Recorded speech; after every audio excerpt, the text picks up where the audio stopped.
হরে কৃষ্ণ। জয় প্রভুপাদ, জয় গুরু গৌরাঙ্গ। আলোচ্য বিষয় অপরা একাদশী এবং একাদশী সৃষ্টির ইতিহাস। তো আগামীকাল ভগবানের অপরা একাদশী ব্রত। তো এই অপরা একাদশী একটা অপরিসীম মাহাত্ম্য রয়েছে। ব্রহ্ম বৈবর্ত পুরাণ এবং বিভিন্ন পুরাণ শাস্ত্রের মাধ্যমে আমরা জানতে পারি যে এই অপরা একাদশী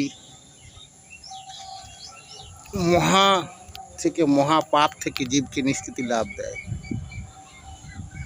চরম চরম মহাপাপ, ব্রহ্ম হত্যা, গো হত্যা, অবৈধ দৃষ্টিসঙ্গ,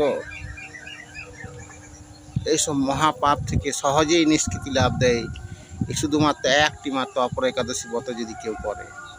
তাছাড়া এই একাদশী একটা অপরিসীম গুরুত্বপূর্ণ হচ্ছে, এই একাদশী ব্রত করলে যাদের পুত্র সন্তান হয়নি, যেসব মায়েদের যদি সেই বাসনা নিয়ে যদি এই ব্রত করা হয়, এই একাদশী ব্রত অপরা, তাহলে তাদের পুত্র সন্তান খুব সহজেই লাভ হয়।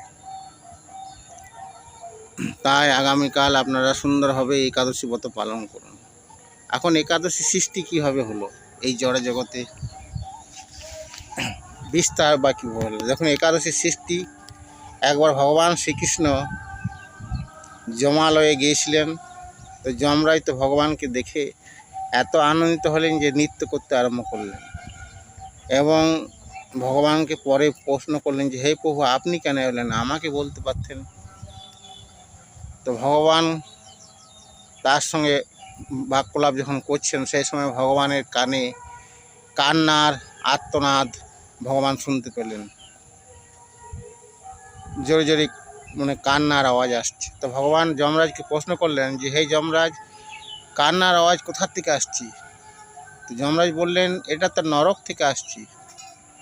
আপনি তো সবই জানেন, যারা চরম অশুভ কর্ম করে তাদের তো নরক হয়। আপনারই তো বিধান, আপনারই তো সৃষ্টি। তো সেই ফল স্বরূপ তারা যন্ত্রণা ভোগ করছে। তো ভগবান যেহেতু সকলেই তো তার সন্তান, ভগবানের দয়া হলো। তো ভগবান সেই মুহূর্তেই যমরাজকে বললেন, না, এটা কোনো ব্যবস্থা করতে হবে। তো সেই মুহূর্তে ভগবান তার বক্ষ থেকে এক দেবীকে সৃষ্টি করলেন এবং সেই দেবী নাম দিলেন একাদশী। এবং ভগবান বিধান দিলেন যে একাদশী ব্রত পালন করবেন আজকের দিনে, তার সমস্ত পাপ থেকে সে মুক্ত লাভ করবে। এর ফলে সমস্ত চারিদিকে ছড়িয়ে পড়ল একাদশীর মহিমা। স্বর্গে নরকবাসী যারা, নরকের সব নাগরিকরা এই একাদশী ব্রত পালন করলেন নিষ্ঠার সঙ্গে এবং তারা সকলেই যন্ত্রণা থেকে শুধু মুক্ত হলেন, নরক থেকে মুক্ত হয়ে বৈকুণ্ঠ প্রাপ্তি হলো। তাদের সকলেই তাদের মুক্তি লাভ করলেন, ভগবানের ধাম প্রাপ্ত হলেন। তো একজনকার কিন্তু সমস্যা হয়ে গেল, ওই পাপীর, যার শরীর পাপ দিয়ে গঠিত। সে কোনো রকম মাটিতে লুটিতে লুটিতে ভগবান কাছে এলেন, ভালোভাবে চলতে পারছেন না। যে প্রভু, আমার কি হবে? পাপ তো শেষ হয়ে গেলে আমি তো বাঁচব না, আমি তো আপনারই সন্তান, আমাকে একটা বিধান দিন, আমাকে রক্ষা করুন। তখন ভগবানের দয়া হলো। ভগবান বলে, ঠিক আছে, তোমার রাস্তা বা ব্যবস্থা আমি করছি। যে এই একাদশীর দিনে অন্ন গ্রহণ করবে, সেই অন্নের মধ্যেই তুমি তার শরীরে প্রবেশ করবে। অর্থাৎ অন্নেই তুমি তোমার স্থান, অন্নে তুমি বাস করবে।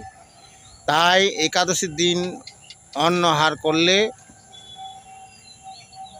পাপ অন্নের মাধ্যমে সেই ব্যক্তির শরীরে প্রবেশ করে। তাই একাদশীতে অন্ন বলতে পঞ্চশস্য চরম রূপে নিষিদ্ধ। তো এইভাবে জগতে একাদশীর সৃষ্টি হয়েছিল। তাই আগামীকাল খুব গুরুত্বপূর্ণ একটা একাদশী, অপরা একাদশী। আপনারা নিষ্ঠার সঙ্গে পালন করুন, বেশি করে ভগবানের নাম জপ করুন এবং অবশ্যই গুরু বৈষ্ণবদের সেবা করুন। একাদশীর মহিমা কীর্তন শ্রবণ করুন গুরু বৈষ্ণবদের মুখ থেকে। তাহলেই আপনাদের এই অপরা একাদশীর ফল আপনারা লাভ করবেন এবং সমস্ত পাপ থেকে উদ্ধার লাভ করে ভগবানকে লাভ করবেন। এই হচ্ছে আলোচনার মূল হওয়ার্থ। হরে কৃষ্ণ, জয় রাধে, হরে কৃষ্ণ।